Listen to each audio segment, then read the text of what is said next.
Murder है ये। मजबूर किया जा रहा था उन्हें। गोविंद देसाई ने सुसाइड करने के अलावा और कोई रास्ता नहीं छोड़ा था उनके सामने। जो हमें पता चला है उसके हिसाब से तुम्हारे पापा ने लोन लिया था जिसे वो वापस नहीं कर पा रहे थे और उन्होंने ये कदम उठाया। और आपको ये नहीं पता चला कि उनको पैसों के लिए सताया जा रहा था, परेशान किया जा रहा था, सिर्फ सुसाइड करने के लिए मजबूर किया जा रहा था उन्हें। ये बात सिर्फ तुम कह रही हो सोनाली, इसका कोई प्रूफ नहीं है, न तुम्हारे पास न मेरे पास। पर सर प्लीज, सर एक बार मेरी बात तो सुनिए। आप क्यों नहीं सोनाली, मैंने तुम्हारे स्टेटमेंट के बेस पर गोविंद देसाई से पूछताछ की, पर उसने तुम्हारे पापा पर किसी भी तरह का कोई भी प्रेशर देने से साफ इनकार किया। कोई खुद थोड़ी ना बोलता है सर कि उसने मर्डर किया है, तो वो गोविंद देसाई बोलेगा क्या कि उसने मेरे पापा को धमकी दी थी? या आपको उसके मुंह से निकलवाना होगा सर? किस बेस पे करूं ये मैं? क्या तुम्हारे पापा ने कोई सुसाइड नोट छोड़ा है? उन्होंने लिखा है कि ये बंदा मुझे धमका रहा था? देखो सोनाली, मैं तुमसे रूड नहीं होना चाहता, सच ये है कि तुम्हारे पापा के केस की फाइल बंद हो चुकी। तो तुमने अपने पिता की हत्या का बदला लेने के लिए किया? कर्मा सर, उसके कर्मों ने किया है। वो कोई हिसाब बकाया नहीं छोड़ते। अच्छा, कर्मा। और यही कर्मा अगर तुम्हें आईना दिखाए तो? आप बताइए सर, लोन की जरूरत किसे होती है? जिसके पास पैसे नहीं है उसे। अब जिसके पास पैसे ही नहीं है तो कोई बैंक उसे लोन भी नहीं देती। क्यों नहीं देती? डर होता है कि वो पैसे वापस कर भी पाएगा या नहीं। फिर ऐसे आदमी गोविंद देसाई जैसे ब्याजखोरों के पास जाते हैं जो उसका खून चूस लेते हैं। बैंक इन जरूरतमंद लोगों को लोन नहीं देती है, बल्कि वो तो उन्हें पैसे बांटती है जिनके अकाउंट में पहले से ही लाखों करोड़ों पड़े हुए हैं। आम आदमी का प्रपोजल फेंक दिया जाता है, पर अमीरों के प्रपोजल पर जी खोल कर लुटाया जाता है। कभी प्लेन खरीदने के लिए पैसे दिए जाते हैं तो कभी बिजनेस के लिए, इंफ्रास्ट्रक्चर लीज पर लेने के। पर असल में क्या होता है? उनका सारा बिजनेस ठप हो जाता है और सारे पैसे छूमंतर। जब तक ये बात किसी को पता चलती है तब तक वो अमीर लोग अपने रईसी के दम पर किसी और कंट्री का सिटीजनशिप ले चुके होते हैं। कानून और सरकार दोनों की पहुंच से दूर हो जाती है। कभी पकड़े भी गए तो सारी सुविधाएं दी जाती हैं उनको जेल में, लेकिन आम आदमी को मिलती है सिर्फ धमकियां, डर और जिल्लत। मेरे पापा को भी मिली, इतना सताया गया कि उनको जान देना आसान लगा। क्या ये हत्या नहीं थी? सोनाली, मैं तुम्हारा प्रोफेसर नहीं और ना ही कोई अर्थशास्त्री जो तुमसे बहस करूं इस बारे में। गोविंद देसाई की मर्डर के लिए पूछताछ हो रही है और हमें पूरा यकीन है तुम्ही ने करवाया। तो फिर इस पूछताछ के लिए आपने तैयारी भी की होगी, फोन रिकॉर्ड्स निकलवाए। तो यहाँ तक तैयारी की थी तुमने कि फोन में कुछ नहीं मिलेगा? ये आपका काम है, आप पता करिए। मैं थोड़ी ना कुछ बताऊंगी। क्या करेंगे? धमकी देंगे, थर्ड डिग्री यूज करेंगे। सोनाली, कौन था तुम्हारे साथ? स्टेला गौरी थॉमस या फिर तुम्हारे पापा को धमकी देने वाला गोविंद का एक्स एम्प्लॉई लक्ष्मण दियोदर? किसका इस्तेमाल किया तुमने? और गोविंद पर 19 बार चाकू घोंपने वाले वो दो लोग कौन थे?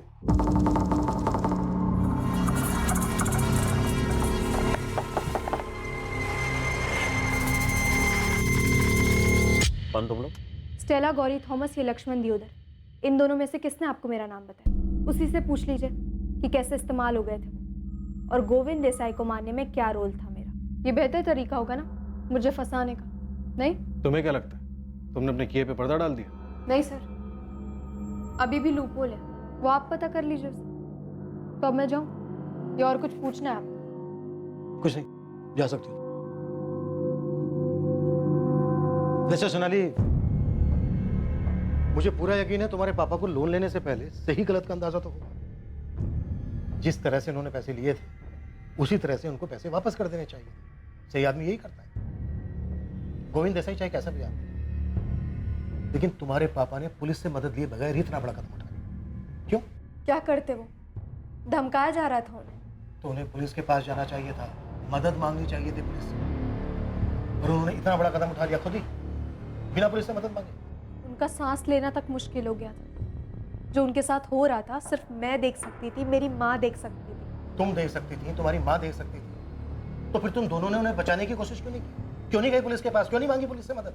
सही कदम उठाने के बजाय तुम गोविंद देसाई के पास गए और अपनी ये बकवास में उन लोगों के लिए बचा के रखना जो लोन लेकर भाग जाते हैं। यहाँ आज भी 99% लोग मुसीबत में भी दिया हुआ कर्जा वापस करते हैं। अगर तुमने गोविंद को मारा है वो तो हम पता कर ही लेंगे, लेकिन उसके बाद तुम्हारी खैर नहीं। देखो सोनाली, अभी भी वक्त है, बोल दो सच। तुमने अपने पापा का बदला लिया है ना? तुम्ही ने करवाया ना ये? अभी तो आपने बोला कि पता कर लेंगे, तो कर लीजिए ना पता।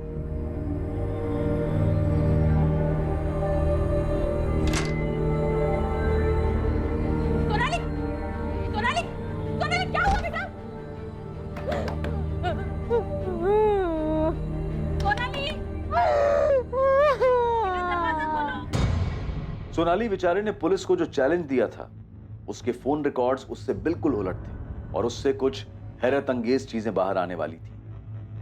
गोविंद की वाइफ सुजाता और उसके पुराने वर्कर लक्ष्मण के उसका बिजनेस संभालते ही कुछ संदिग्ध चीजें होने लगी थी।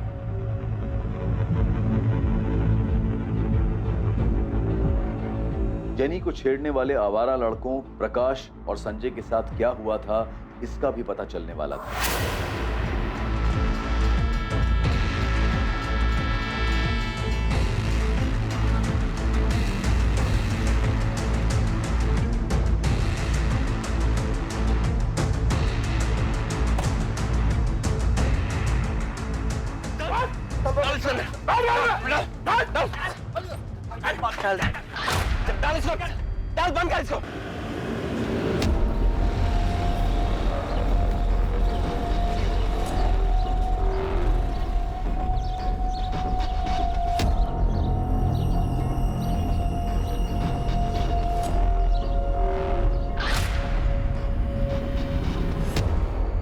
नमस्कार मैडम।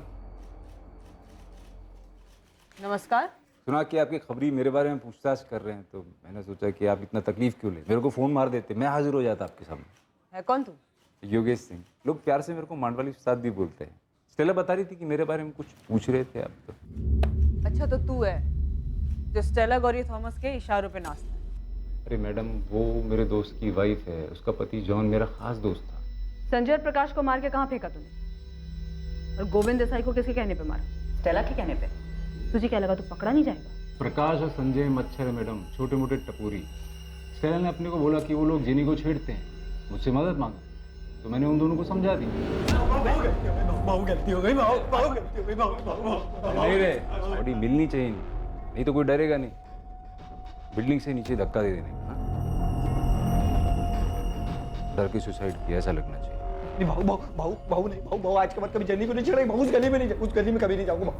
भाऊ उसके पैर पकड़ के माफी मांग लेंगे, उसको बहन बना लेंगे। भाऊ बस माफ कर दो एक बार, भाऊ प्लीज। भाऊ मर्डर वर्डर नहीं किया मैडम, खाली एरिया छोड़ के जाने को बोला बस। वो क्या बोलते हैं आप लोग, तड़ी पार, वही की। अबे गुंडे, टांगे तोड़ के ना हाथ में दे दूंगी अगर पता चला कि कुछ हुआ है संजय प्रकाश को। अभी बता कहाँ है वो दोनों? कुछ नहीं किया है मैंने मैडम, वो लफंडर लोग हैं, पी खा के पड़े होंगे किधर भी, अभी मैं उनके पीछे पीछे थोड़ी घूमता। योगेश, तुझसे ये पूछा है कहाँ मार के फेंका है तूने उन दोनों को? अरे मैडम कहीं नहीं, मैंने कहीं नहीं मारा उनको, आप फालतू में परेशान हो रहे हो। मैं तो मांडवाली करवाता हूँ, मर्डर वर्डर मैं नहीं करता है। ठीक है, अगर संजय और प्रकाश जिंदा हैं तो मेरी टेबल के सामने चाहिए, और वो दोनों बंदे भी चाहिए जिसको तूने भेजा था गोविंद देसाई को मारने के लिए। मैडम ये गोविंद देसाई कौन है? वो स्टेला बोल रही थी कि आप लोग उससे पूछताछ कर रहे थे उसके बारे में।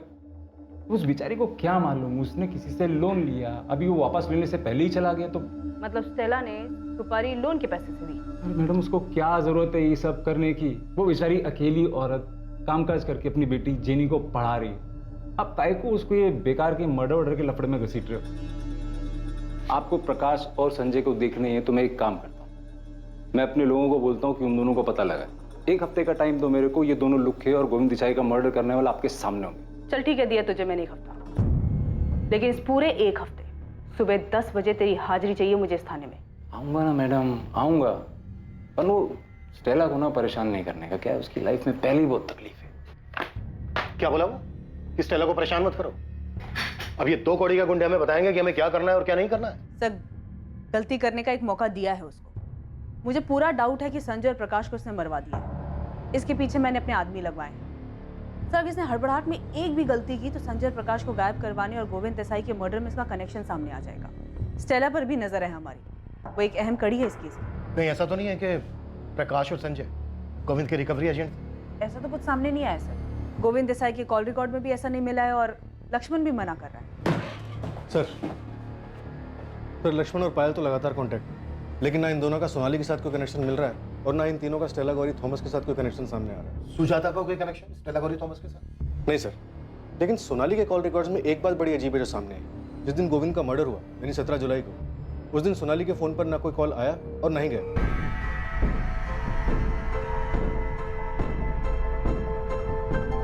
माँ, मैं जा रही हूँ। ठीक है बेटा। जब फोन ऑफ हुआ तो लास्ट लोकेशन उसका घर का एरिया दिखा रहा था, और जब ऑन हुआ तो भी एरिया उसका घर का ही था। और रिकॉर्ड से कोई नंबर मिला? नहीं सर, या तो उसकी बात उसकी माँ से होती है या फिर उसके कॉलेज के प्रोफेसर निरंजन से। काफी शातिर लड़की है सर। आप ही बता रहे थे कि कॉल रिकॉर्ड निकलवाने के बारे में खुद ही बोल रही थी। तो मुझे ऐसा लगता है इसने फोन यूज ही नहीं किया होगा। नैना, सोनाली तुम्हारी जिम्मेदारी है, कैसे भी करके लिंक पता करो। देखो दूसरी तरफ लाइन कहाँ जुड़ी है इसमें और किसकी हेल्प ले रही है। जी सर। अंदर आ जाओ सर। हाँ आजा पीटर। साहब, ये गोविंद के जाने के बाद उसके धंधे में कोई तो बहुत बड़ा डिस्काउंट स्कीम चल रहा लगता है। क्या चल रहा है बता? उसकी बीवी सुजाता लोगों की लोन माफ कर रही है। उसका पैसा है, करने दे, हो सकता है अपने पति का प्रायश्चित कर रही हो। प्रयासचित आदमी 5-10 हज़ार रुपये का करता है, ये तो लाखों का लोन माफ कर रही है साहब।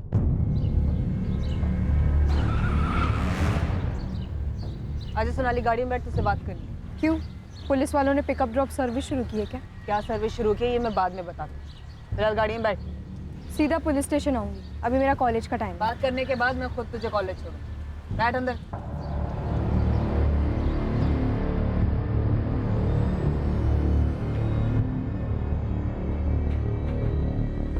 सुना है आप लोगों का कर्जा माफ कर रही है?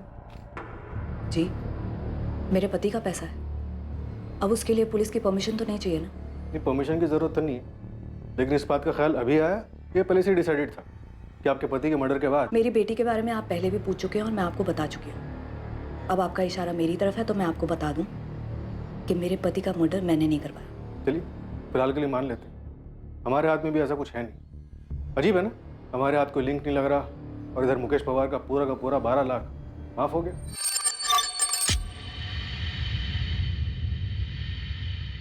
जी, माफ कर दिया, और कई लोग हैं जिनका माफ करूंगी। ये मेरा फैसला है और इसका मेरे पति के मर्डर से कोई लेना देना नहीं। ऐसे क्या देख रहे हैं साहब? वली ने जो भी किया उनका पैसा है, खुल्लम खुल्ला सबके सामने।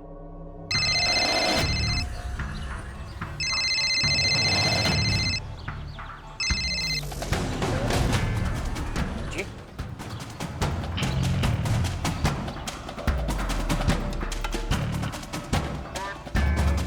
17 की डेट तो याद नहीं है मुझे, लेकिन कभी कभी पूरा दिन अपना फ़ोन ऑफ करके रखती हूँ। ये डेट तो याद होनी चाहिए तुम्हें। 17 तारीख को गोविंद देसाई का मर्डर हुआ था। ये डेट याद है मुझे और हमेशा याद रहेगी, बस फ़ोन ऑफ किया था या नहीं ये याद नहीं है मुझे। अगर डेट याद है तो फिर जगह भी याद होनी चाहिए कि कहाँ गई थी तुम।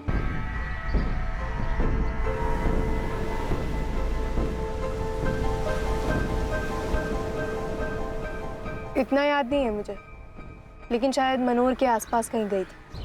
खुद के लिए वक्त निकाल कर हमेशा जाती हूँ। सोनाली, तुमने गोविंद देसाई को मारने के लिए किसी को हायर किया था? मैम, मैंने नहीं किया है।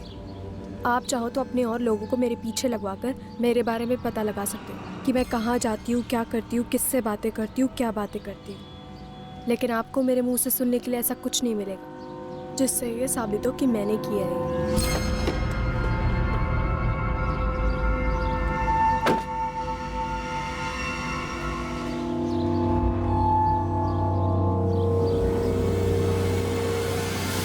मैं अपने पापा के डेथ से बहुत परेशान थी। मैंने उनकी मौत के लिए गोविंद देसाई को दोषी माना।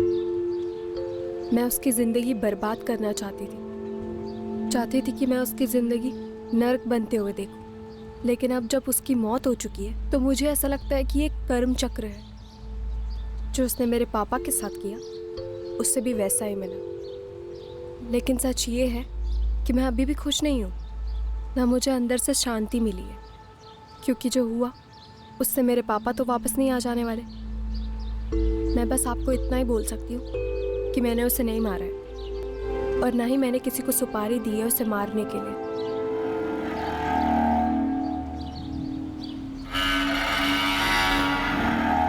जैसा कि योगेश सिंह ने कहा था, एक हफ्ते बाद जेनी को परेशान करने वाले दोनों लड़के संजय और प्रकाश सामने आए और पुलिस को बताया कि वो जिंदा हैं। थे कहाँ तुम दोनों? मैडम, हम दोनों चुपचाप यहाँ से चले गए थे, प्रकाश के मामा के यहाँ बदलापुर में, और अब तक वहीं थे मैडम हम। मैम, वो जेनी को नहीं छेड़ना चाहिए था, गलती हो गई थी। लेकिन उसके बाद जो हुआ तो हम डर गए थे मैम, तो यहाँ से भाग गए। गोविंद देसाई की हत्या में पुलिस को पहला ब्रेक थ्रू यहाँ संजय और प्रकाश की अचानक वापसी से मिला। ये पुलिस की अचानक से की गई गणित का नतीजा था कि उन्हें एक कहानी दिखाई दी।